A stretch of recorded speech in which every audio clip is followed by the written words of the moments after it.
Okay, good afternoon, everyone. Welcome to the Toronto Reference Library. My name is Laura Ariza, and I'm a librarian with Toronto Public Libraries. This afternoon's program is called Hoarding, No Longer in the Closet. This marks the beginning of Toronto Public Library's 2013 partnership with Baycrest Anne and Louis Pritzker Wellness Library to present health-related programming to older adults. Baycrest is an internationally recognized academic health sciences center fully accredited with the University of Toronto. It's a leader in the field of aging with a highly regarded specialization in cognition and mental health. We have a fascinating lineup of programs for this year, and I encourage all of you to check the What's On program guide and our website to discover what's coming up and on the horizon. Now, before we get our speakers started, I want everyone to know that Dr. Duchen and Dr. Dembo have provided a list of recommended books for more information about hoarding and obsessive-compulsive disorder. I've handed out a lot of these lists already. I am going to make more copies, so for those of you who don't have a copy, I will make extra copies and have them available at the front table, and you can pick those up after the lecture. Now, let me introduce Dr. Suzanne Duchen. She completed her medical school training at the University of Witwatersrand. Did I say that properly? Good. In South Africa, and did her psychiatric training at the University of Toronto, where she is currently a lecturer. Since 1990, she has been a consultant at Baycrest Centre for Geriatric Care and in private practice too. Her main interests are anxiety disorders and mood disorders, as well as Holocaust survivors. She teaches and supervises family practice residents who are doing care of the elderly fellowships, as well as supervising geriatric medicine fellows. We're very fortunate to have Dr. Duchen here today, along with her colleague, Dr. Justine Dembo, who comes from Sunnybrook, and they're addressing the topic of hoarding. This afternoon's lecture will be taped and later available on the Ontario Telemedicine Network. Okay, so here we go. Welcome. Thank you, and it's an honor for both of us to be here today to give this presentation. And I'd just like to introduce Dr. Dembo, who is now... Yeah, sure. Okay. Is that better? Dr. Dembo is now on staff at the Clinic for Obsessive-Compulsive and Related Disorders at Sunnybrook Health Science Centre, Department of Psychiatry, and she's been very forthcoming and energetic in helping prepare this presentation. So the title, as you see, is Hoarding, It's Out of the Closet, and I mean it sort of literally and figuratively.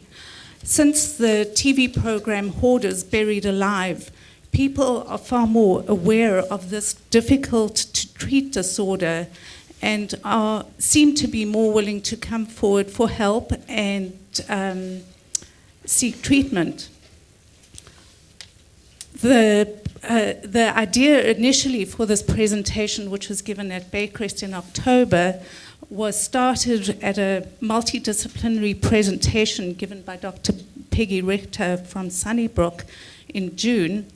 And following that, I presented at Baycrest with Dr. Dembo, and here I am today.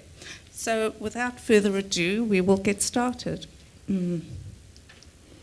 So the objectives today are the introduction to hoarding, a case example, diagnosis and related disorders, review of causes of hoarding with a focus on older adults, discuss the risks of hoarding and the impact on families and relationships, and discuss treatment options and resources for both patients and families. Before I continue any further, I'm kind of curious, and I'd like to know if anyone in the audience has been touched in either way, personally or indirectly through families or friends, by hoarding. If you wouldn't mind a show of hands. Okay, as I thought. Thank you, and thank you for coming.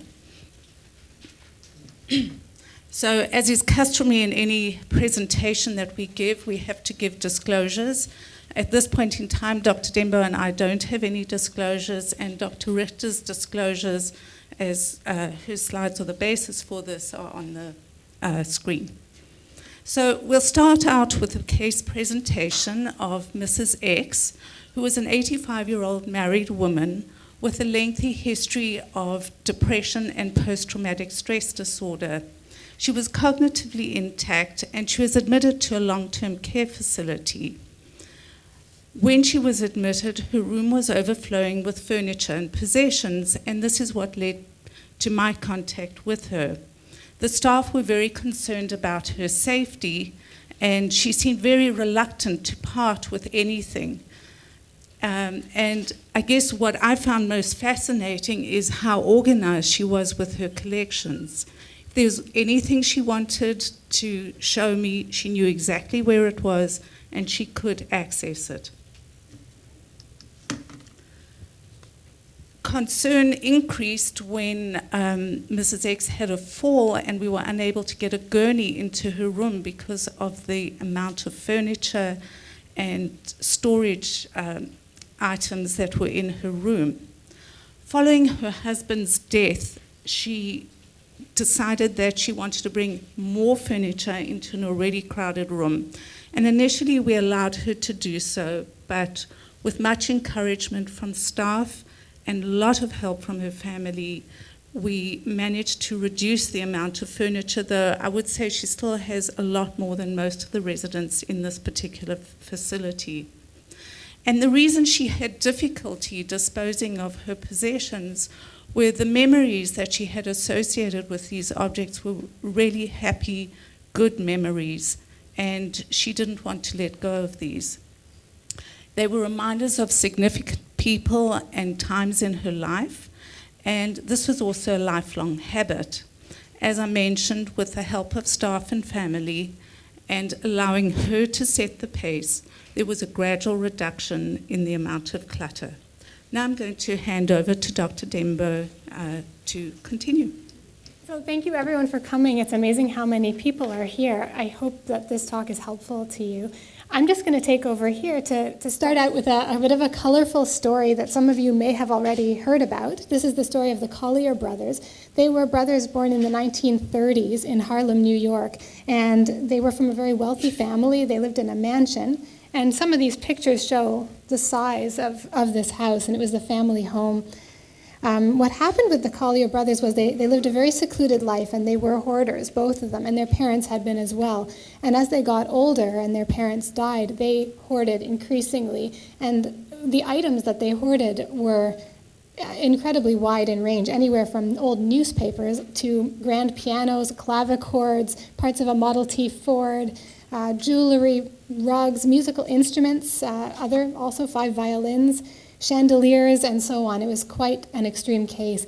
Unfortunately, because all of their doors and windows were barricaded with hoarded items, one day one of the neighbors smelled something and the police were called, and they found that both brothers were deceased, one about 3 days before and the other 3 weeks before. And the police had a lot of trouble getting into the home.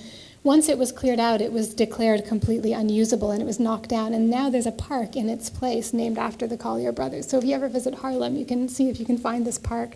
So these are some pictures. I don't know how well you can see them, but of the taking down of the house, the process of getting in, investigating, and taking it down. And now these pictures are a look inside the home of one of our past patients at Sunnybrook, with permission by the patient. You can see there's quite a lot of clutter.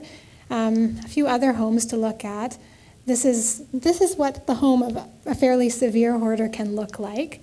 As with the Collyer brothers, and before I go on, I just want to note at the top left, you'll see animal hoarding. You'll see there are about 10 cats in that picture, and that's just one room of the person's house. This is also a fairly common type of hoarding. These examples, the Collyer brothers and these homes, are of course on the very extreme end, and those of you who've seen the hoarding shows on TV will have seen examples like this. But the truth is most people who hoard are somewhere in a shade of gray on the spectrum and are not this severe. So we work clinically with people whose hoarding is really not that much of a problem, whose hoarding is not very visible, and some people in between. And often it's the person's family who brings them in, rather than the person themselves who's upset at the condition of their home. And I'm just going to hand over to Suzanne now for the next few slides. So we'll start off with the definition of compulsive hoarding. Compulsive hoarding is the acquisition of and significant difficulty discarding possessions which are useless or of limited value, although they may be of high sentimental value. If there is any monetary value attached to these, it's not realizable if the items are lost or inaccessible. Living space is so cluttered that it cannot be used for the purpose for which it was designed. And it leads to significant distress or functional impairment. In one study, they found that over 42% of people were unable to use their washrooms and or kitchens, and refrigerators were so full of either rotting items or other items that they were unusable as well. So the definition, the behavior, the hoarding, must not be better accounted for by another medical or psychiatric condition. So, for example, someone with Alzheimer's, that would be considered a psychiatric condition.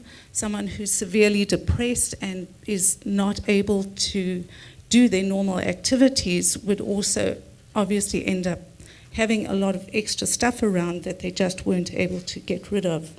Autism is another condition where people tend to hoard. There are also proposed specifiers for hoarding, and the two specifications are insight, either good, poor, or absent, and with excessive acquisition. So the manifestations of hoarding, as we said, there's compulsive hoarding. Sorry, before I do that, I don't know if anyone can read the bottom there. It says, I know this is good for nothing, but I'm keeping it until it's good for something. Anyway, so the manifestations of hoarding are compulsive acquiring. People cannot resist getting things, whether they purchase them or find them on garage sales or discarded items from other people. Compulsive saving, where people are reluctant to get rid of everything. And this is usually accompanied by an enormous amount of disorganization. Mayer, in 2004,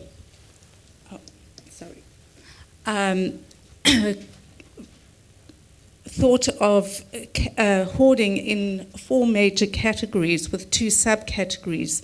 The 2 subcategories were hoarders and non-hoarders, and under the subheading of hoarders, they're people with OCD who collect too much and struggle to discard items, and then there are people with impulse control disorders who acquire more than they discard.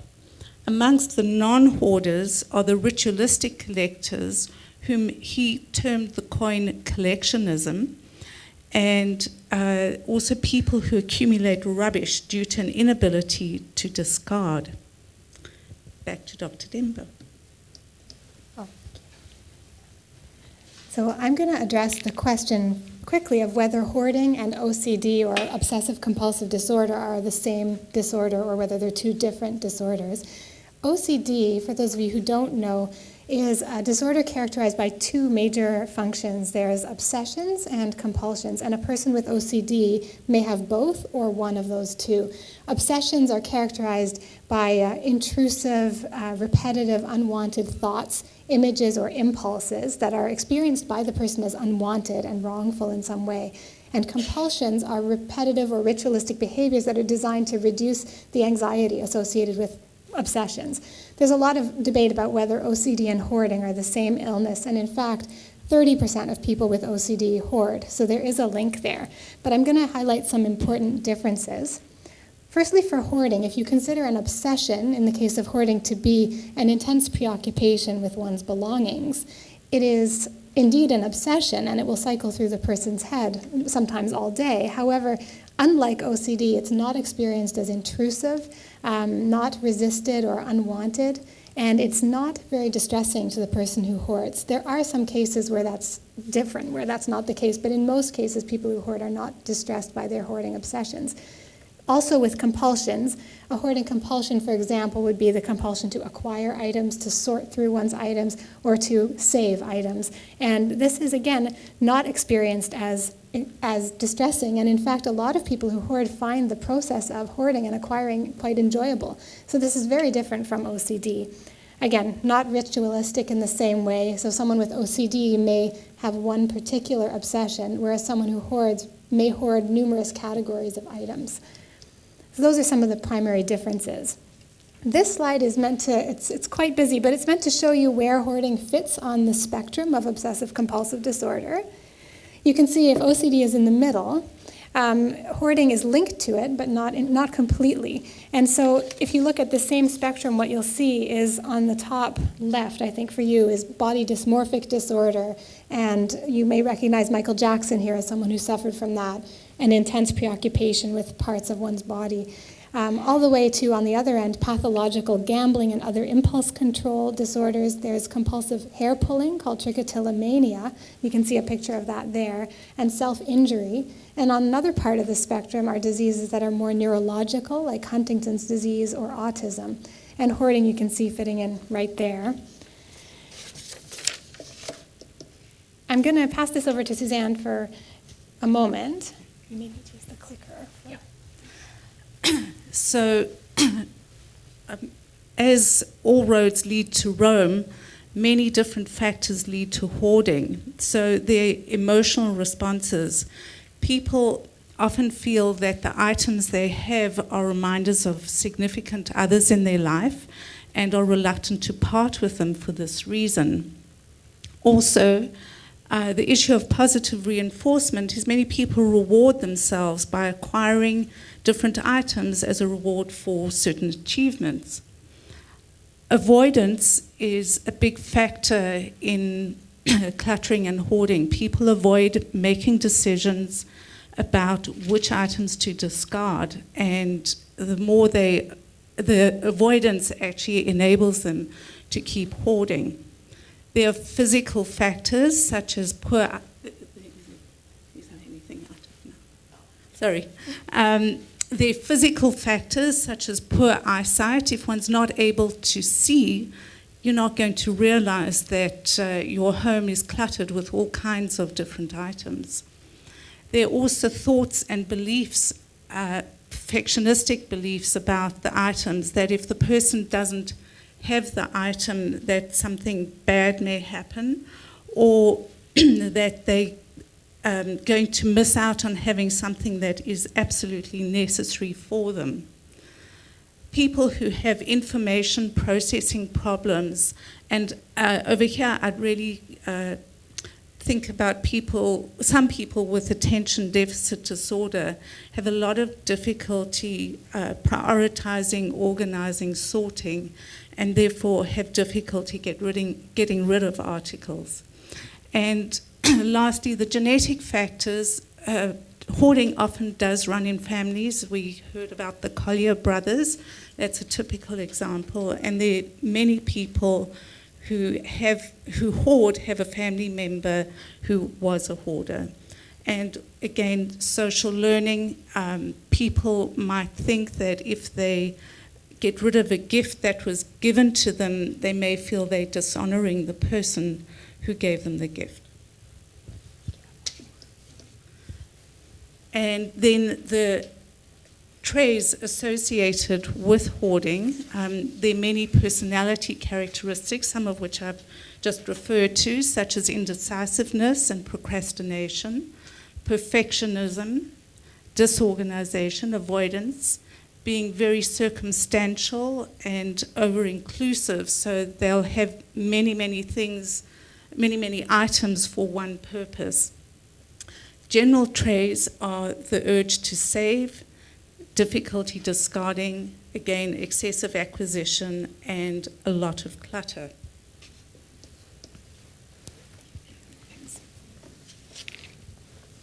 I'm going to talk about a few further characteristics of people who hoard. You can see here the community prevalence, that's the percentage in the community at large of people who hoard, is between 2.3 and 6%, which is higher than OCD, and it's quite substantial. And within that, as I said before, the prevalence of hoarding in OCD is as high as 30%. And interestingly, the rate of hoarding increases with age, and I think that's partly why this talk is geared toward older adults. You'll see that 2.3% of people who are ages 34 to 44 hoard, whereas 6.2% hoard above age 55. The mean age of onset of hoarding symptoms is age 13. What mean means is it's equivalent to the middle, so that there are an equal number of people before age 13 and after age 13 who begin having hoarding symptoms. So 13 is quite young when you think of it as the middle of the range. And 60% report an onset by age 12, which is also very young. The course of hoarding, unfortunately, is very chronic. It is hard to treat, and it tends to worsen over time. Sadly, the average age that people seek treatment is age 50, and some of that, I think, is due to stigma. Some of that is also due to the person maybe not recognizing that it's a problem, and only it coming to attention when it's gone on for a very long time. There's a very high rate of other psychiatric and medical disorders in people who hoard. These range from any medical condition, but, for example, high blood pressure and blood sugar problems, as well as cholesterol problems are some of the most common, and difficulties with infection and hygiene. Other psychiatric disorders run the full gamut, all the way from depression to anxiety disorders to personality disorders. The range of education in the background of people who hoard varies quite widely, and there's one subtype of hoarding where people are actually from a higher educational background, and I'll talk about that in a bit. People who hoard tend to be single. Those who are not single tend to live alone because of the accumulation in their homes. And there's quite a low marriage rate and a high divorce rate. On why people hoard, Dr. Duchen already described a few reasons. You can see there's quite a panoply here, and I'm going to take from this colorful slide only really two that I'm going to focus on. The two most common reasons we see are genetics and trauma or life experience.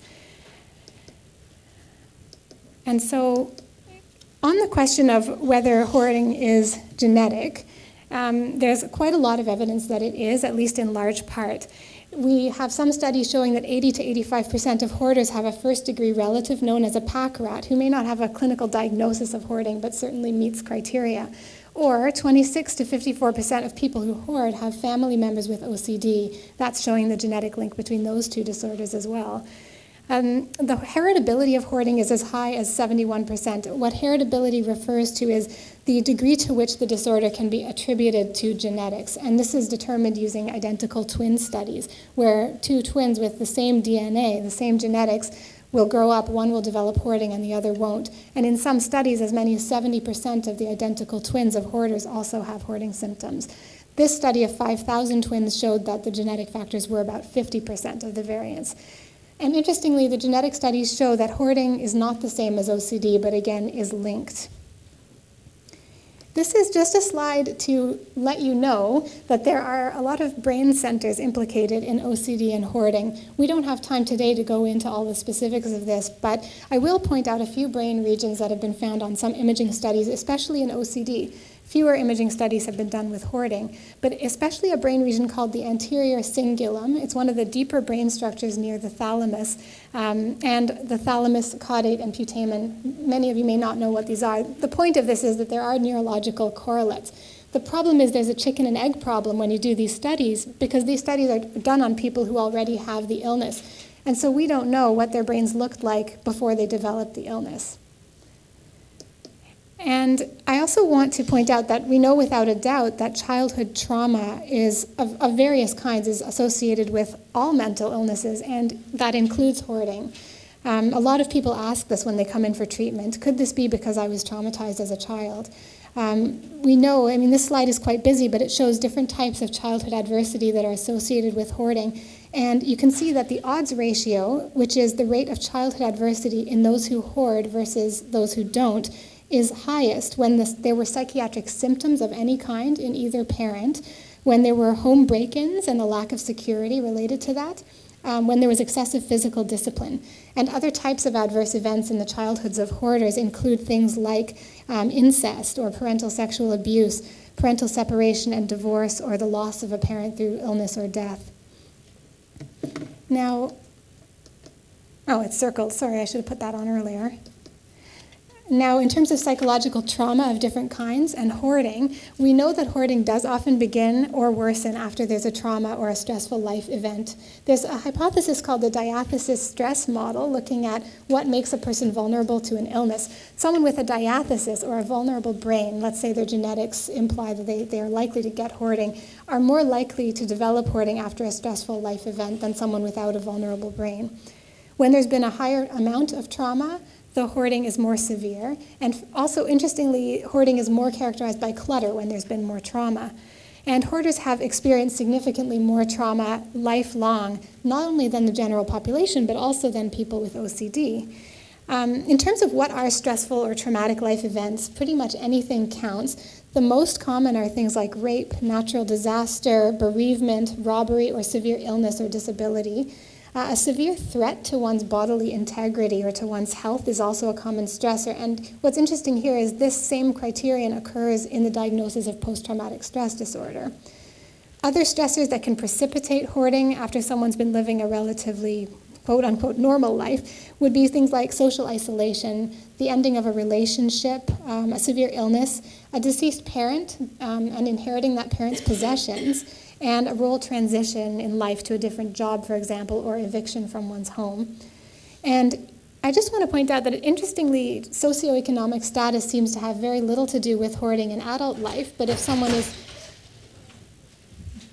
is born into a circumstance of severe deprivation of one kind or another, they're more likely to develop hoarding later. So it's, in childhood it matters, but not as much in adulthood. Now, onset of hoarding can correspond with the onset of post-traumatic stress disorder when someone has both. And we know that also hoarding is higher if in childhood a person had their items, their belongings discarded against their will. So a lot of the patients we see will tell us as a young child something important was taken away from them against their will. And regarding why and how trauma leads to hoarding, this is also a question we get a lot. There are numerous hypotheses. There's the diathesis stress model I talked about just now. Also, there are theories about cognitive factors, that some people develop the belief that an object is necessary as a reminder or a memory, and that objects confer safety and security. And there are beliefs also about avoiding waste. The other thing is there's something known as hypersentimentality in people who hoard, which is a tendency to really attach much more emotional meaning to an object than another person might. And the most important point here is we think that hoarding is really a response to a perceived lack of control over the environment. So the idea that if I protect my possessions, I'm protecting myself as well. I'm safe if my possessions are safe. I'd like to spend some time talking about the Holocaust, because this talk was first given at Baycrest, and Holocaust survivors have a relatively high rate of anxiety disorders, including hoarding and OCD. And not only that, but the children and grandchildren of survivors do as well. So clearly the Holocaust, it was not only a severe threat to a person's life, to many people's lives, given that people were facing extermination, but it was a form of environmental deprivation to the extreme, and so it was a risk factor for hoarding. I could not find statistics on the percentage of Holocaust survivors who develop hoarding, but anecdotally we all know it's there. I'm going to give two examples of this. The first is a brief anecdote I have about a patient I assessed. I'll call her Ms. H. That's not her actual name.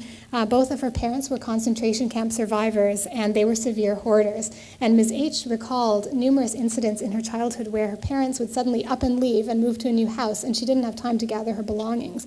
This happened many, many times, and she began hoarding starting in childhood.